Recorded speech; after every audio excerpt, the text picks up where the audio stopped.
I'll give you the Ferrari if you can get it to run. Jonathan Blackwell's laughter echoed across the luxury car dealership's courtyard as he pointed to a completely wrecked red Ferrari lying in the corner of the parking lot like a monument to failure. Walter Johnson, 72, had come there just to pick up his granddaughter, who worked as a receptionist. But when his old Ford pickup broke down right in front of the entrance to Blackwell Luxury Motors, the real estate billionaire didn't miss the opportunity to turn the moment into his own personal entertainment. "Look, everyone!" Blackwell shouted to the salespeople and customers who began to gather around. "This gentleman here seems to know a thing or two about cars, doesn't he?"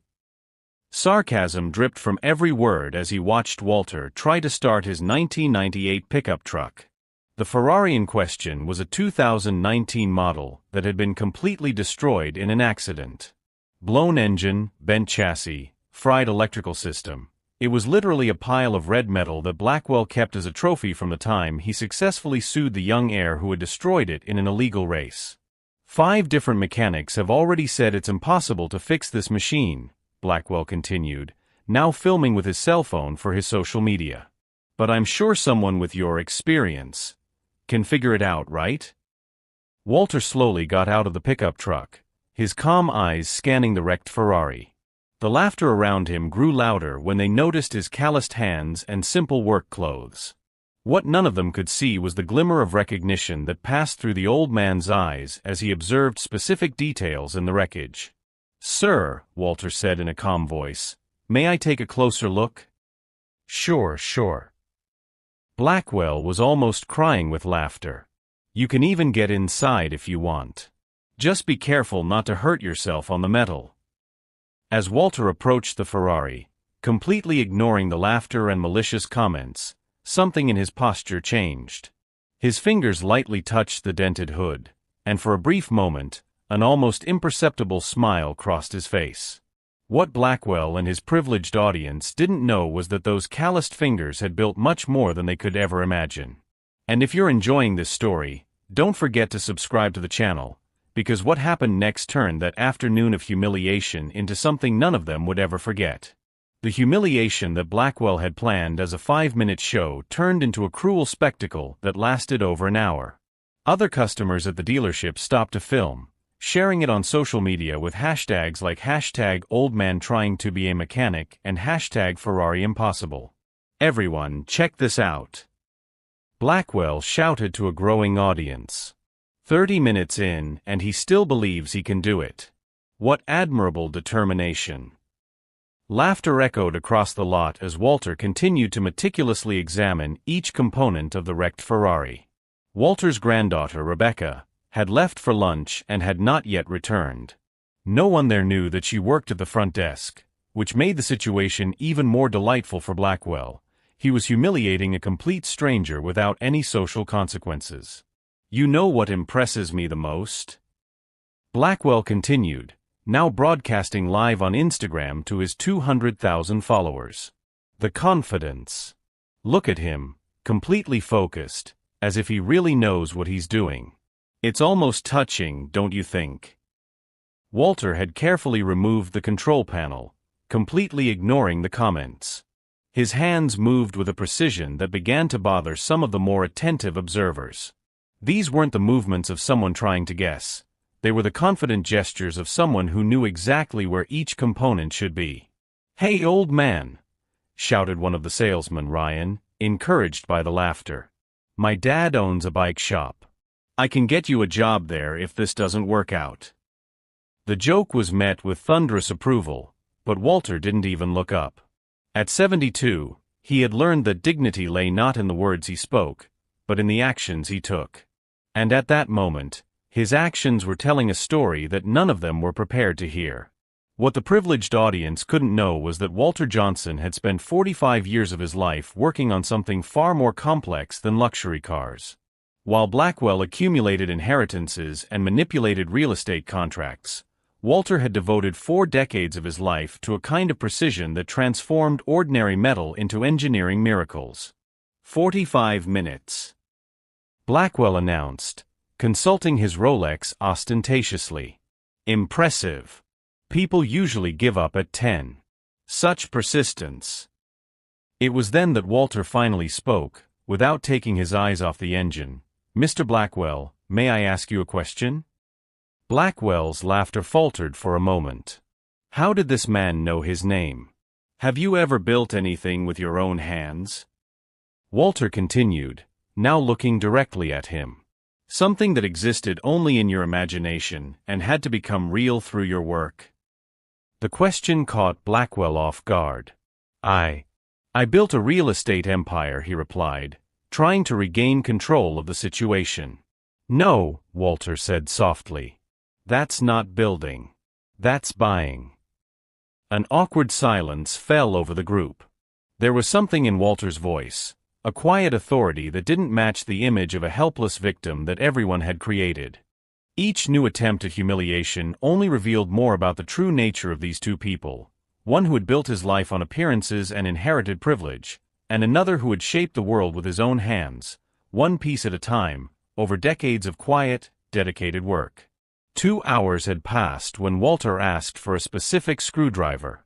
"Phillips number 2, with an insulated handle," he said without looking up from the engine.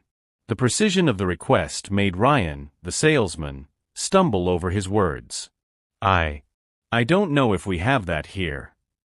"Drawer 3 of the red bench, second shelf," Walter replied calmly. "Next to the Torx keys." An awkward silence fell over the group. How did this man know exactly where to find tools in a workshop he had never visited before? Blackwell tried to regain control of the situation with a forced laugh. "Impressive. You must have worked in many workshops to know the standard organization so well." But something in his voice had changed. His absolute confidence was beginning to waver. It was then that Rebecca Johnson arrived from lunch and saw the crowd gathered in the courtyard. Recognizing her grandfather Walter at the center of the commotion, her face paled. She had worked there for 2 years and knew Blackwell's cruel nature all too well when he found an easy target. "What's going on here?" Rebecca asked, pushing her way through the onlookers. "Ah, an employee," Blackwell exclaimed, not making the connection. "Come and see. Your friend here is trying to repair a Ferrari that 5 expert mechanics have declared a total loss." Rebecca swallowed hard. She knew exactly who her grandfather was, but she also knew that revealing that at that moment could put her job at risk. She decided to watch silently, trusting in the wisdom Walter had demonstrated throughout her life. Meanwhile, Walter had managed to access the Ferrari's main electrical system. His hands moved with a precision that began to cause real discomfort in some observers. These were not trial-and-error movements. They were the confident gestures of someone who understood perfectly what he was doing. "Do you know what the problem is?" Walter said, finally addressing Blackwell directly. "This engine wasn't destroyed in an accident. It was sabotaged." The word sabotaged caused a restless murmur among those present. Blackwell laughed, but for the first time the sound rang false. "Sabotaged? What imagination! It was a documented accident, investigated by the police." "Of course it was investigated," Walter replied, now removing a specific component from the engine. "But whoever investigated it didn't know to look for the right signs. Look here, this wire was cut on purpose, then burned to look like overheating. And here," he pointed to a metal part, "twist marks that only appear when someone forces a manual brake."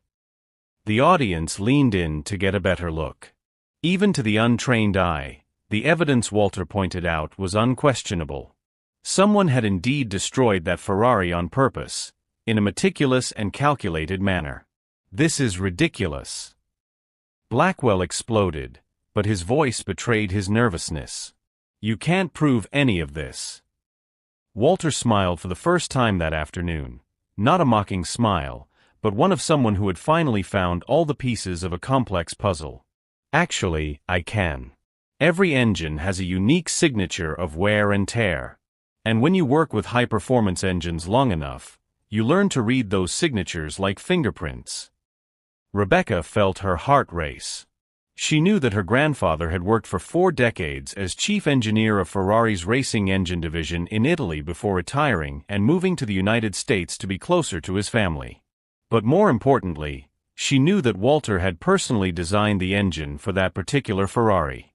"Sir," Walter said, looking Blackwell straight in the eye, "may I ask you a question about the insurance you received for this Ferrari?" The color drained from Blackwell's face. How could this man know about the insurance? What the privileged audience couldn't imagine was that Walter Johnson wasn't just repairing a wrecked Ferrari. He was carefully unraveling $1 million fraud piece by piece, with the same precision he had used to create hundreds of engines throughout his career. And each new discovery brought him closer to a truth that would turn that afternoon of humiliation into something much greater than anyone present could have imagined. As he removed the last damaged component, Walter realized that he wasn't just facing prejudice, he was uncovering a crime. And when you spend decades building perfect machines, you learn that every imperfection has a source, every break tells a story, and every lie leaves traces that are impossible to erase. 45 years, Walter said softly, his hands still working on the engine with surgical precision. That's how long I spent creating engines like this one in Maranello, Italy. The word Maranello caused absolute silence. Even the people filming lowered their cell phones. Maranello was the world headquarters of Ferrari, the place where only the best engineers in the world were allowed to work. "Impossible," Ryan muttered, but his voice had lost all its previous arrogance.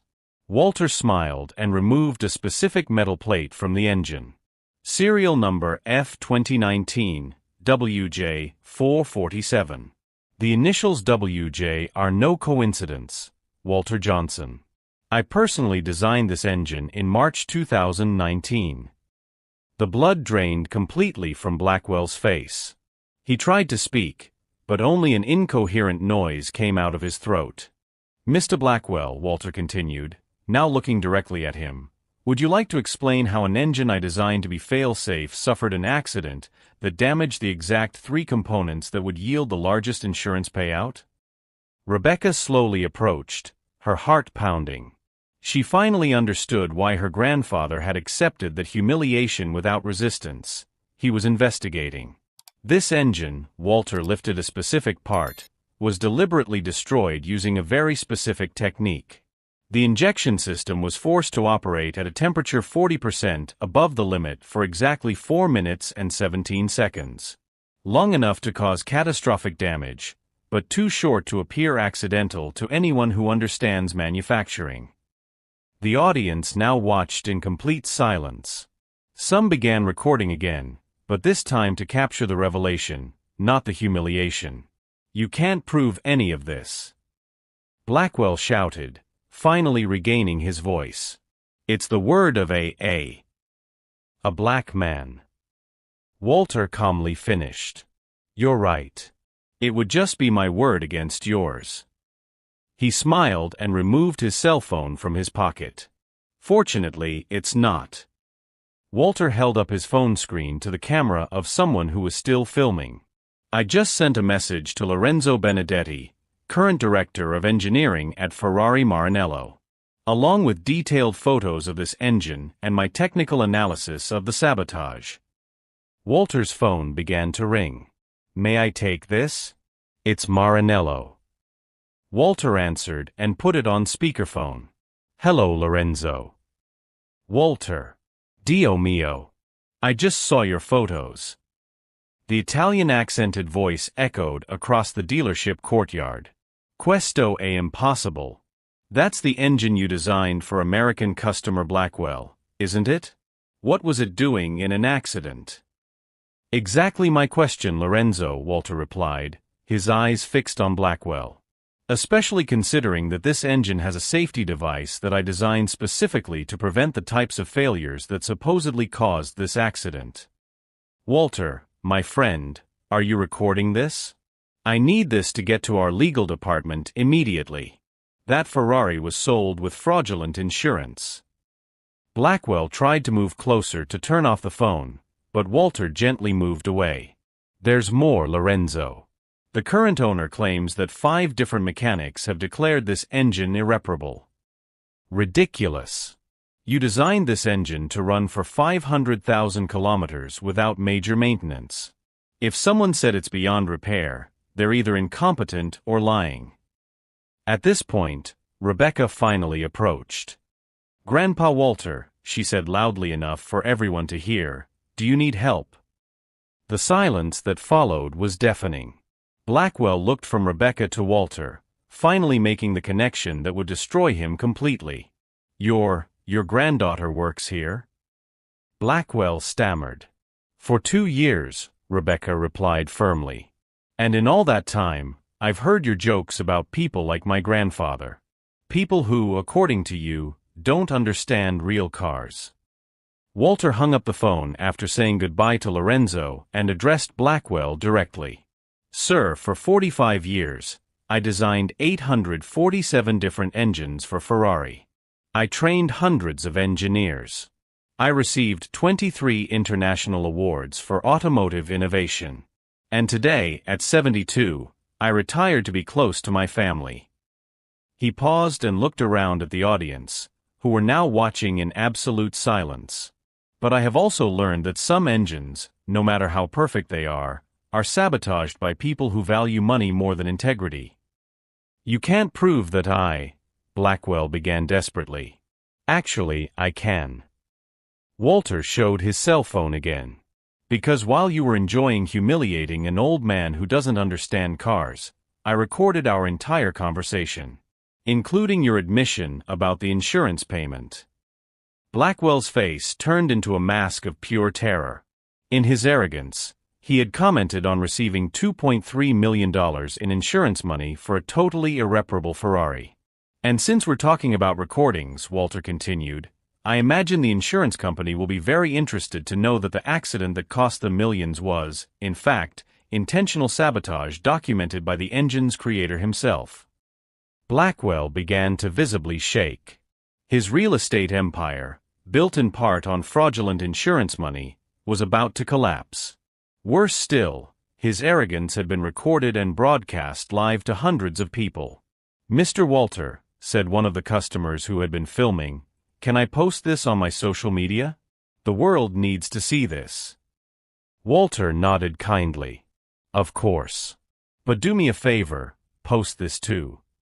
He walked over to the Ferrari's engine and, with precise movements that showed decades of experience, began to reconnect it. In less than 10 minutes, the engine that 5 mechanics had declared irreparable came back to life with a perfect, powerful roar. The sound of the Ferrari engine echoed across the courtyard like a symphony of justice. Meanwhile, Blackwell stood frozen, watching not only his fraud exposed, but also his arrogance humiliated by the man he had tried to belittle. Rebecca approached her grandfather and whispered, "How did you know it was the engine you had designed?" Walter smiled softly. "Honey, when you create something with your own hands, you recognize your work even in the wreckage. Just as you recognize when someone tries to destroy it on purpose." As the engine continued to run perfectly, a single question hung in the air: what would happen when the insurance company, Ferrari Corporate, and the authorities received the recordings that were being sent at that very moment to dozens of different addresses? 3 weeks later, Walter Johnson sat in the FBI office in Los Angeles, watching agents review hundreds of documents spread out on a huge table. His casual recording of an afternoon of humiliation had become the centerpiece of a federal investigation into insurance fraud involving multiple companies and millions of dollars. "Mr. Johnson," said Agent Martinez, looking over her glasses, "your technical analysis was crucial. We discovered that Blackwell Corporation defrauded insurance companies of at least 17 luxury vehicles over the past 5 years, always using the same sabotage technique you identified." Walter nodded calmly. At 72, he had learned that patience was a more powerful virtue than anger. And Mr. Blackwell himself? Arrested yesterday morning. Resisting arrest, attempted bribery, obstruction of justice, and fraud on multiple counts. He'll be out of society for a long time. The agent smiled. Apparently, when he realized his bank accounts were being frozen, he tried to offer $200,000 to the investigator who was at his home. Meanwhile, across town, Rebecca Johnson had been promoted to general manager of the dealership after the former owner had his assets seized by the government. The company had been sold to a group of investors who valued integrity over appearances, and the first decision they made was to put a person of character in charge. "Grandpa Walter," Rebecca said on the phone, "you won't believe it. That salesman Ryan, who mocked you so much, came to me today to apologize. He said that since the video went viral, he hasn't been able to sleep properly." The video in question had surpassed 15 million views across all platforms. Not only Walter's humiliation and subsequent triumph, but mainly the lesson about never judging someone by their appearance. Hundreds of retired engineers from Ferrari, Mercedes, BMW, and other automakers had shared their own stories of prejudice they faced after retiring. Lorenzo Benedetti had personally flown from Maranello to Los Angeles to meet with Walter. The meeting, which was supposed to be private, ended up becoming a public ceremony when the Ferrari Corporation decided to officially honor one of its most brilliant engineers. "Walter, my friend," Lorenzo said before an audience of journalists and automotive enthusiasts, "Ferrari owes a lot to men like you. Your dedication, precision, and integrity have shaped not only our engines but our worldwide reputation." The company announced the creation of the Walter Johnson Scholarship, a program that would fully fund engineering studies for young people from disadvantaged communities who demonstrated talent and passion for mechanics. The first class would have 10 students, aged 16 to 22, all selected on merit, not family connections. But perhaps the most significant change took place in the community where Walter lived. After decades of working quietly in his garage, repairing neighbors' cars for nominal fees, he had become an almost mythical figure. Young people from the area began seeking him out to learn mechanics, and Walter discovered a new passion: teaching. The difference, Walter explained to his new students as they worked on an engine, between a good mechanic and an exceptional mechanic is not in the tools they use. It's in the patience to understand each component and the respect for the work they are doing. Marcus, a 17-year-old whose father had abandoned the family, became Walter's most dedicated pupil. "Mr. Johnson," he asked one day, "how did you stay so calm when that man was humiliating you?" Walter smiled, his hands still working precisely and smoothly on the engine. "Marcus, I've learned one thing in 72 years of life. People who need to put others down to feel important have already revealed everything you need to know about them. True strength isn't in responding in the moment, it's in building something so solid that not even 1,000 mean words can destroy it." Meanwhile, Jonathan Blackwell faced a very different reality.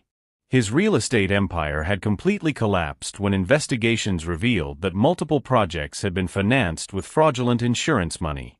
In addition to prison, he lost his mansion, luxury cars, yacht, and most painfully, the respect of anyone who had ever admired him. Videos of his public humiliation circulated constantly on social media, always accompanied by comments about the importance of treating all people with dignity. His arrogance, captured in high definition, became a case study in business schools about how a lack of character can destroy an empire in a matter of days. Ryan, the salesman who had mocked Walter, sought out not only Rebecca but Walter himself to apologize in person.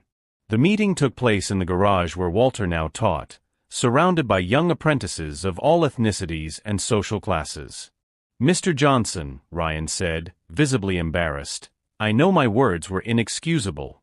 I have no right to your forgiveness, but I needed you to know that I've learned a lesson I'll carry with me for the rest of my life." Walter stopped what he was doing and looked directly at Ryan. "Son, we've all judged someone by their appearance at some point. The difference is in what we do when we realize our mistake. You're here, apologizing, trying to grow as a person. That's more than many would do."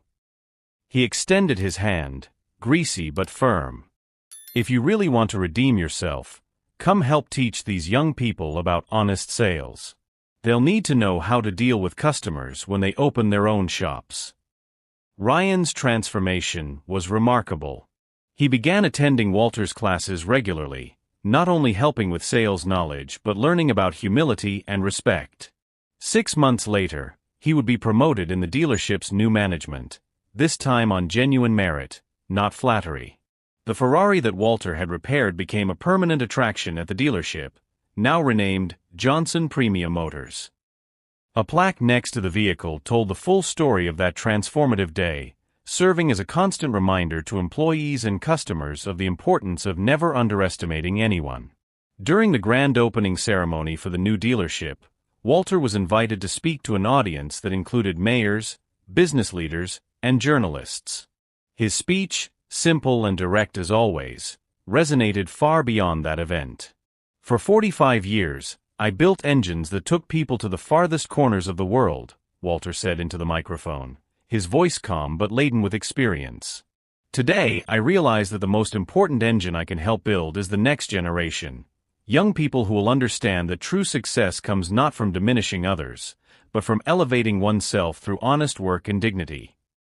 The audience rose to its feet in a standing ovation that lasted more than 5 minutes.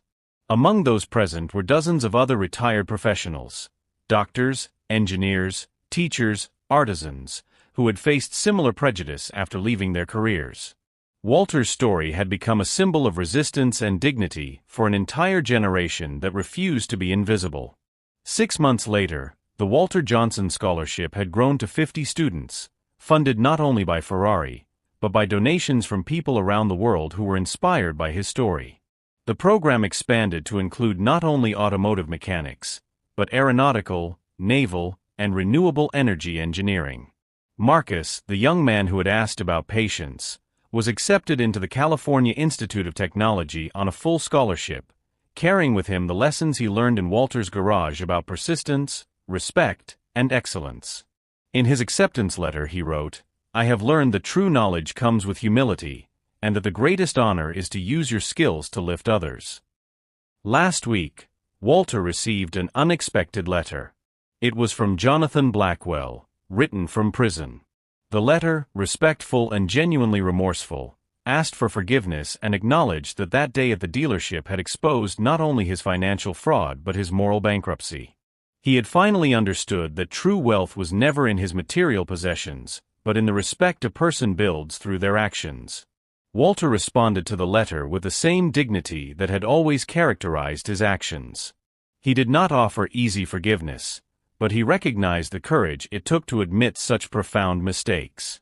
"The first step in rebuilding a life," Walter wrote, "is to fully acknowledge the damage we have caused. The second is to devote the rest of our days to repairing that damage through actions, not words." Today, at 73, Walter Johnson wakes up every morning knowing that his life has a renewed purpose. His garage school is visited by engineers from around the world, all wanting to meet the man who turned a moment of humiliation into a movement of global inspiration. Rebecca often watches her grandfather teach and reflects on how a single day changed not only their lives, but the lives of hundreds of people around the world. "Grandpa," she said recently, "did you know this was going to happen when you accepted his challenge?" Walter smiled, his hand still precise even after decades of work. "Honey, I've learned that when you live your life with integrity, you don't need to plan revenge. Life takes care of putting each person in their rightful place." Walter Johnson's story proved that the best revenge is not to destroy those who hurt you, it is to build something so extraordinary that their opinion becomes completely irrelevant. He turned decades of silent prejudice into a force that changed lives, proved that true greatness never depends on skin color, age, or bank account, and showed that a man of integrity can defeat any empire built on lies. And if you also believe that dignity always wins over arrogance, that knowledge overcomes prejudice, and that one determined person can change the world one life at a time, don't forget to subscribe to the channel for more stories that prove that, in the end, justice always finds a way to prevail.